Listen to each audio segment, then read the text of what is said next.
Hi, ഇന്നത്തെ വീഡിയോയിൽ പറയുന്നത് നിങ്ങൾക്ക് സുഖവും സന്തോഷവും സമാധാനവും കിട്ടുന്നത് ആരുടെ കൂടെ ആയിരിക്കുമ്പോൾ എന്നതിനെ കുറിച്ചാണ്.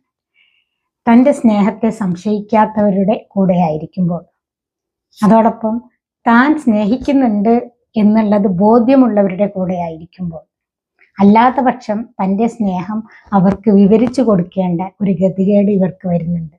അത് അവരെ സംബന്ധിച്ചിടത്തോളം ഒരു ഭാരമാണ്.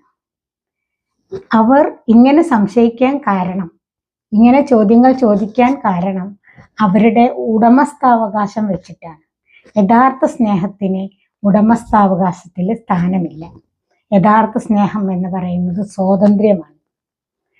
അവർ ഇതെല്ലാം ചെയ്യുന്നത് കൂടുതൽ നിങ്ങളുമായി അടുക്കാൻ വേണ്ടിയാണ്. എന്നാൽ അവരറിയുന്നില്ല ഇത് നിങ്ങളെ അവരിൽ നിന്ന് അകറ്റാനേ പ്രയോജനപ്പെടുകയുള്ളൂ എന്നുള്ളത്.